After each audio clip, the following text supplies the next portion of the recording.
While inspired by real events, the following story is fictional and does not represent any actual person nor event.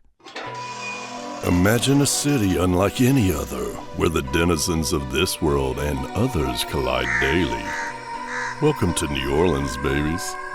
And please enjoy a stormy little cocktail the locals like to call something wicked. John Carpenter presents Something Wicked. Produced by the 12 Angry Bears in association with Storm King Productions. Investigate more at 12angrybears.com. Something wicked!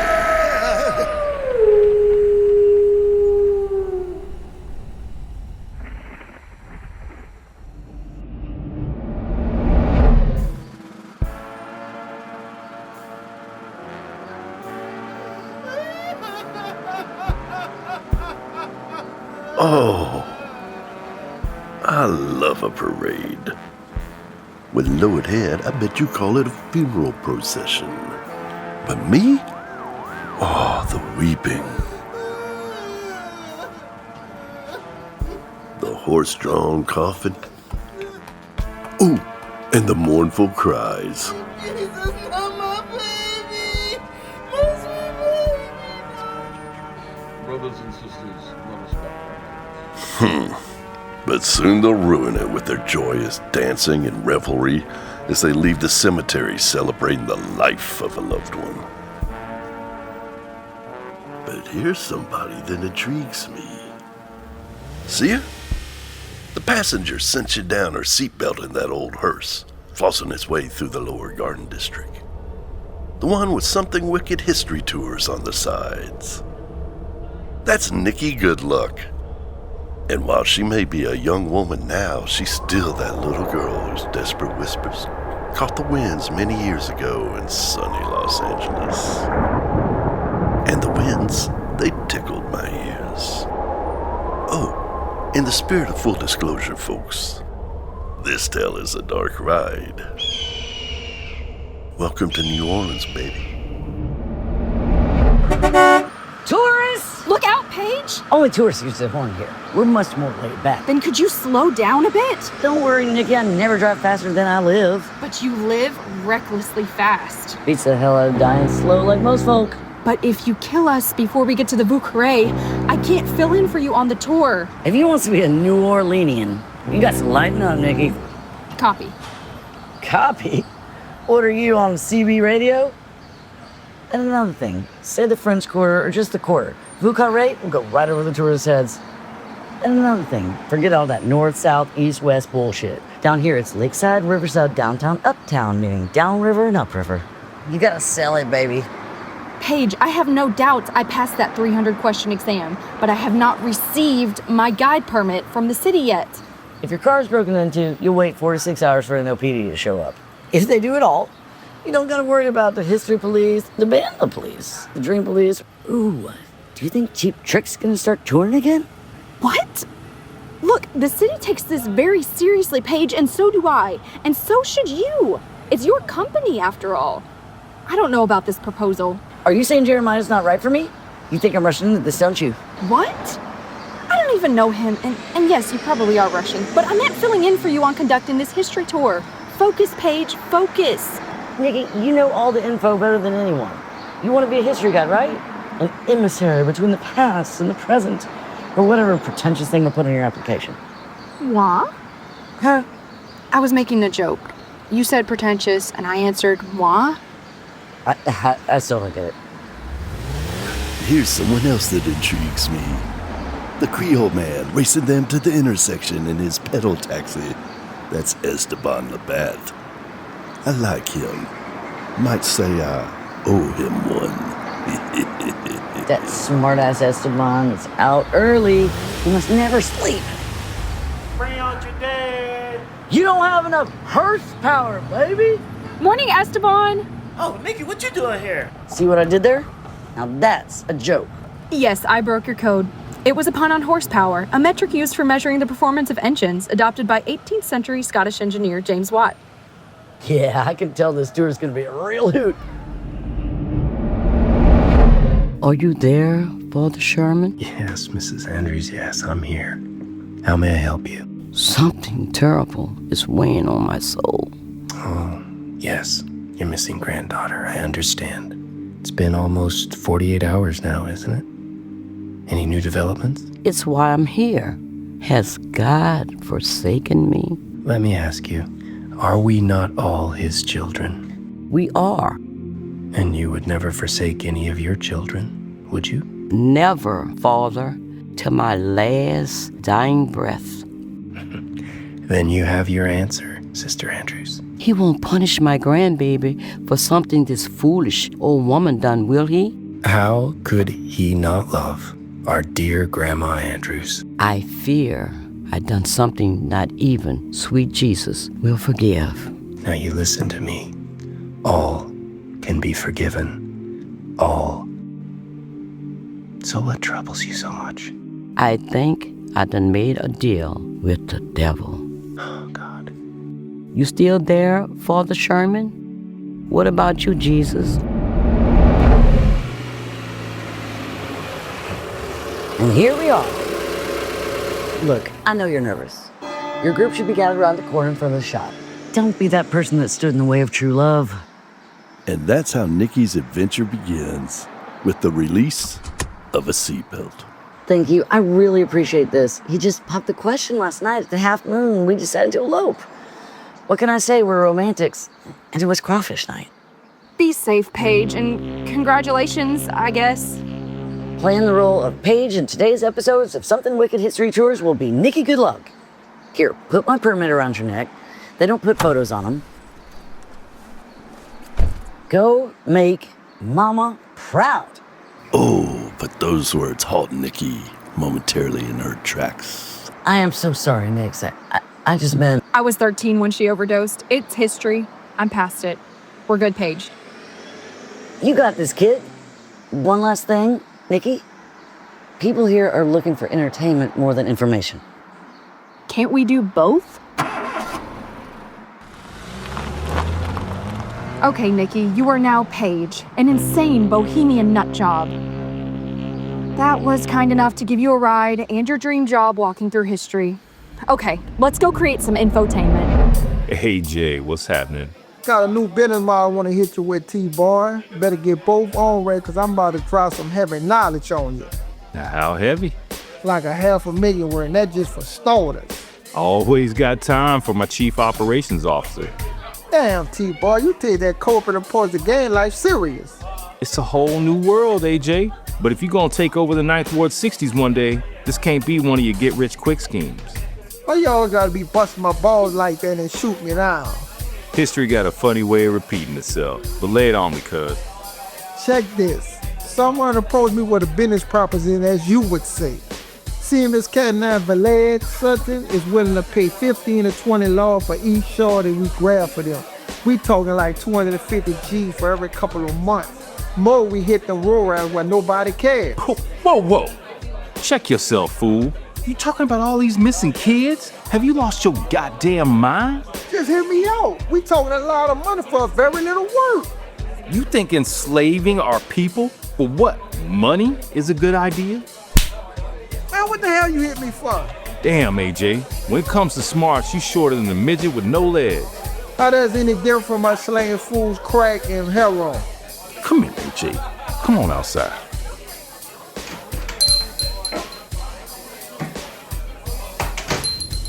Hey, I'm sorry about that, cousin.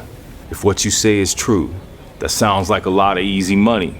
But I want to meet this Valide to negotiate terms. Set it up for the day at 4 o'clock. Let's call positioning in a negotiation.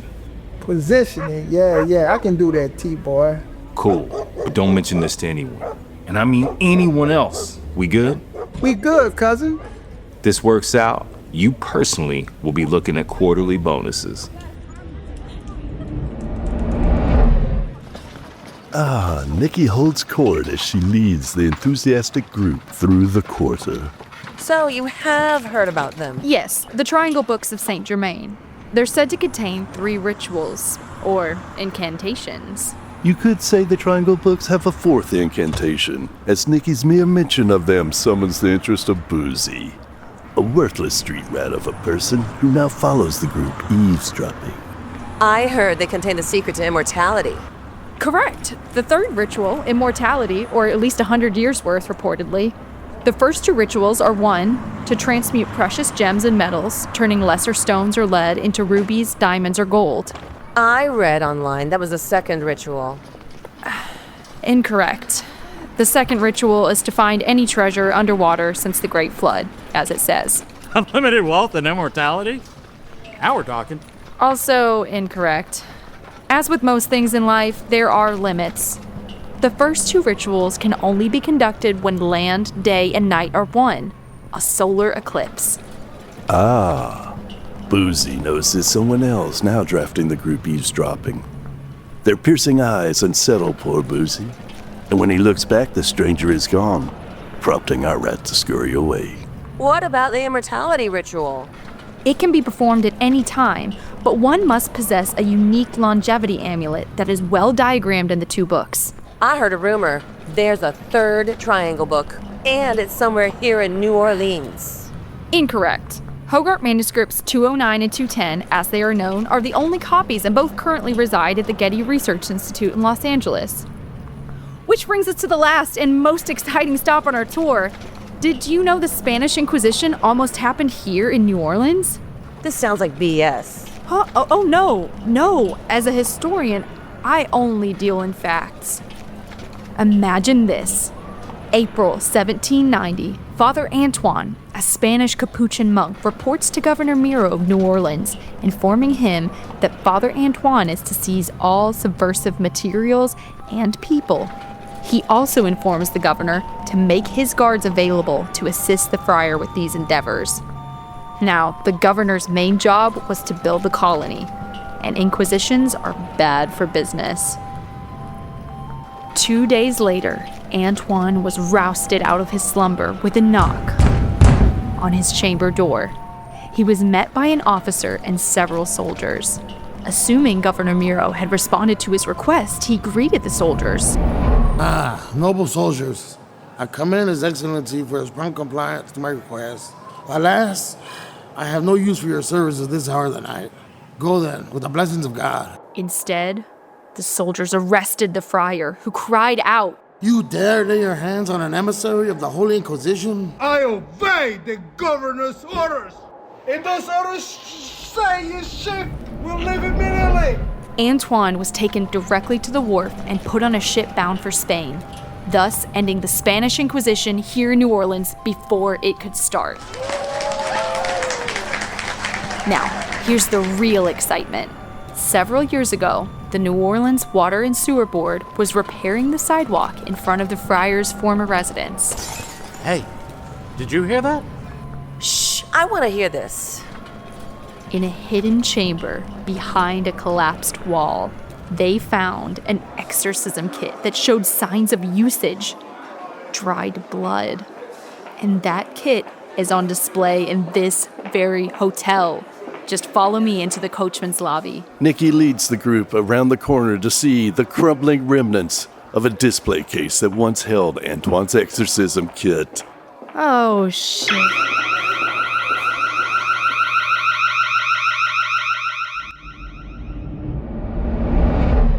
If you don't enjoy ads, come grab a bite with me at 12angrybears.com.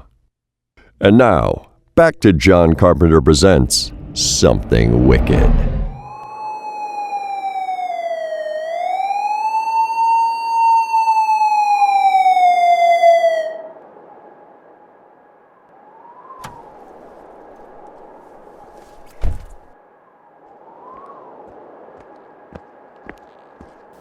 Detective Frank DuPret, NOPD's very own two-legged rainbow. Feelings mutual. Where's the body, Lieutenant? I ain't got no body. That's supposed to be funny? My plate's kind of full at the moment. Smash and grab in the hotel here. Some religious artifact. Hand it off to one of those lazy mutts like Detective Haynes. How about that badass underpass? The chief assigned it to you directly. You do realize the clock is running on that Andrews case? Yes, the missing 9-year-old girl. Thule. Her name is Thule Andrews, Lieutenant, and she's approaching 48 hours without her medicine. I know, Detective. Speaking of which, there's the ugly rumor flying around.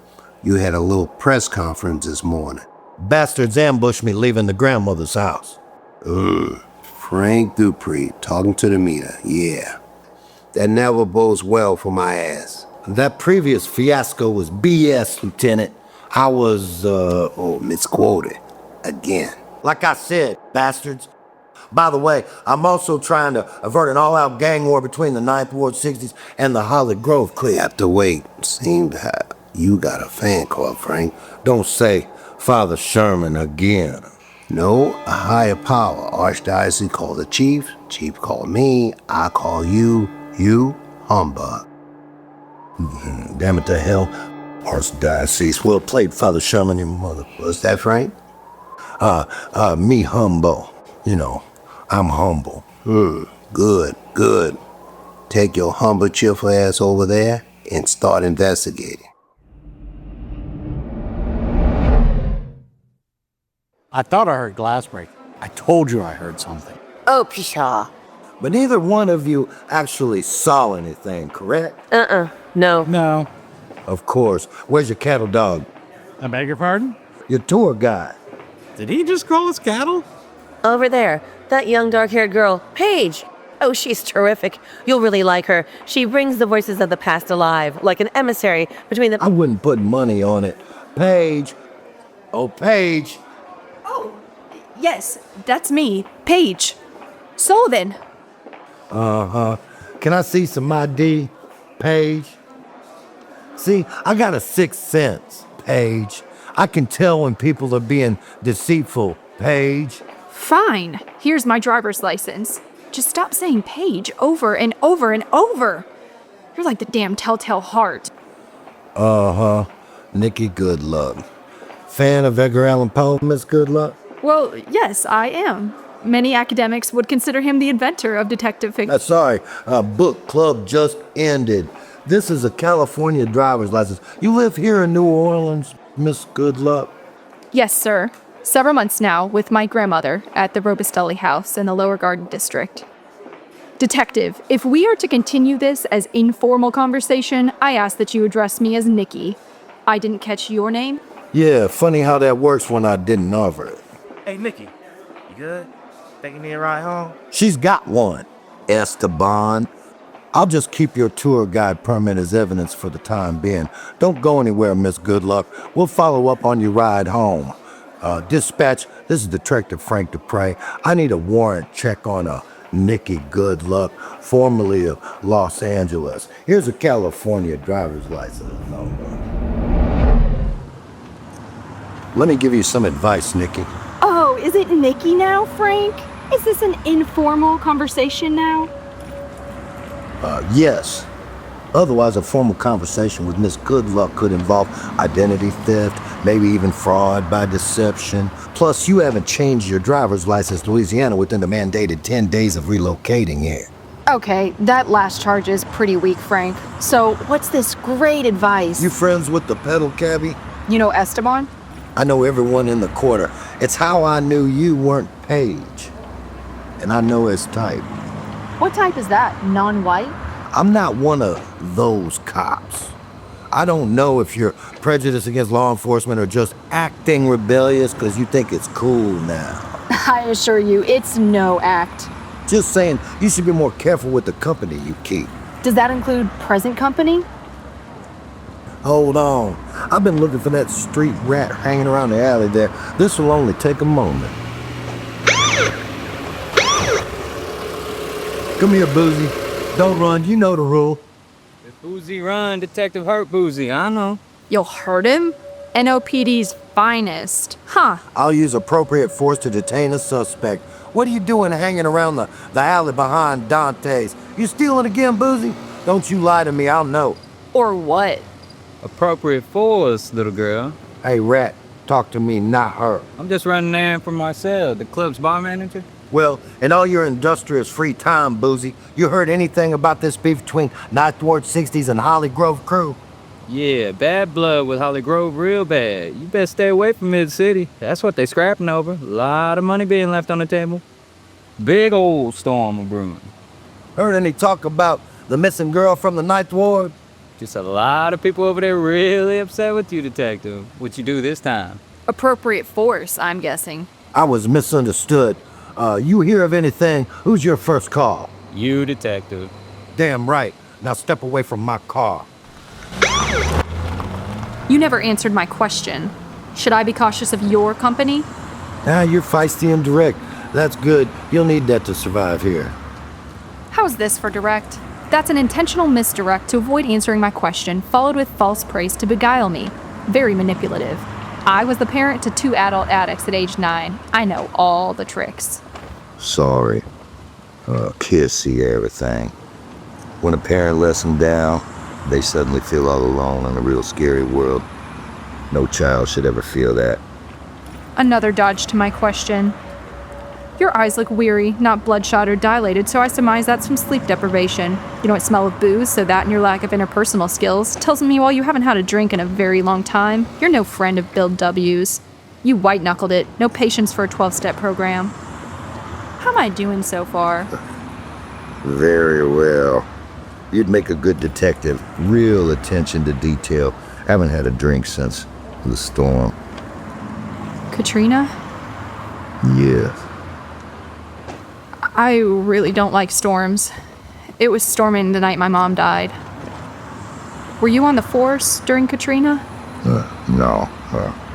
Something to the opposite. I joined right afterwards. Did you lose someone? I lost everyone. Everything. That's enough informal conversation for now. We'll just enjoy some music in silence. Vanished without a trace. For months, the disappearances of 11 children have plagued the city and frustrated the New Orleans Police Department. Now a 12th child, 9-year-old Thule Andrews, has been missing for 2 days. 2 days without her medicine. 2 days that have become a nightmare for her family. We spoke with Thule's grandmother earlier today. I'm begging. Please return my baby. She needs her medicine. She's been without it for 2 days. I swear I won't ask any questions if you just return my sweet Thule. NOPD Detective Frank DuPret, heading the investigation, had this to say. The community doesn't give a damn about children. Harsh words from one of NOPD's most colorful detectives. I said, if the community doesn't give a damn about children, then we have failed as a society. That's not fair. They misquoted you. Aren't you angry? Life is rarely fair, Bunhams. If it were, I wouldn't have this job. T-Boy Williams, what up? How are you in the Ninth Ward 60s gonna ruin my day this time? Quite the opposite, Frankie baby. I got a business proposal for you. Sorry, T-Boy. I don't do business with gang leaders. You want to hear me out, detective? I don't want a war with Holly Grove. War brings ink. Ink brings cops. Cops like you, Frankie baby. And that's just bad for business. Always the humanitarian. Huh, T-Boy? May have some info for you on that missing girl. Too. Bet you want to break bread with old T-Boy Williams now, don't you? You better not be jacking me around, T-Boy. Oh, slow your roll, Frankie baby. This seems legit. I swear to God. I'm checking it out in about 30. But, as a sign of good faith, I'll give you a name when we meet to discuss terms. Now, if this pans out, you gotta crush them Holly Grove bitches for me. I'm talking a reasonable force this time. You know, like them good old days you so fond of. Yeah. If it checks out and I rescue Thule, I'll break bread with you. You know that place you always hanging out, staring at the river, your Zen spot or whatever? Yeah, the Fly. Exactamundo. Meet me at the Fly about 5 o'clock. Okay, T-Boy, but you send me the name first or the deal's off. Sending it real soon, Frankie baby. Peace. Who's Bunhams? Huh? You called me Bunhams earlier. It's what I used to call my daughter. She liked bunnies. I guess you reminded me of her. She could be irritating as well.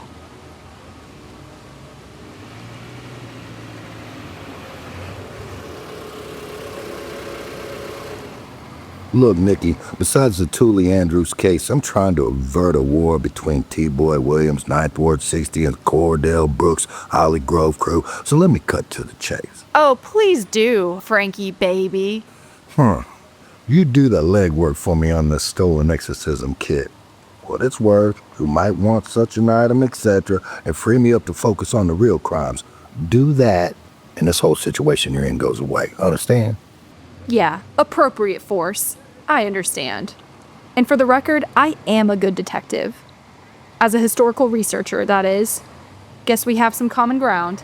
No, we don't, Nikki. I'm an investigator. You're a researcher. Investigators have to get into the field. You understand? I understand that you probably don't own a computer or have been to the library in years. But I'll track down some leads. Hey, this is where I live. Just be careful. You don't know this city yet. The real city. How do you know where I live?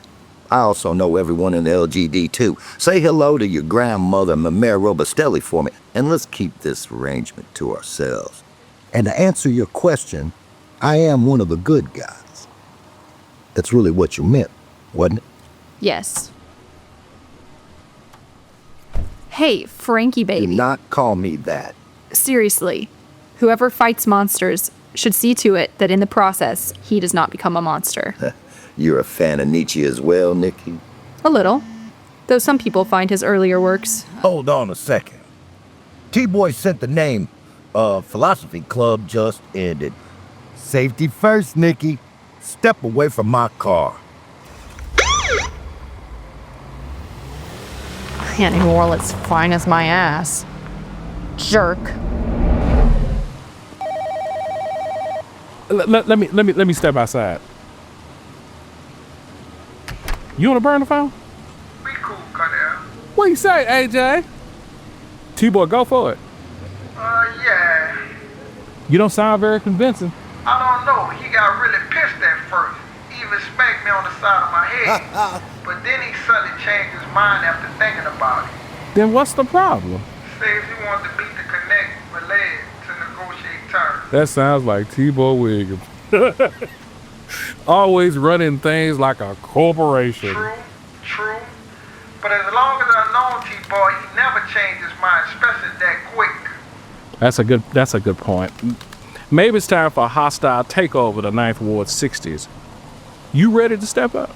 Positioning? Oh, hell yeah. Set it up. Thank you for listening to John Carpenter Presents Something Wicked, presented by Bloody FM. This episode was produced by the 12 Angry Bears and Storm King Productions. Explore more about Something Wicked, visit the exclusive merch store, and continue to support us at 12angrybears.com. And don't forget to like, subscribe, and share.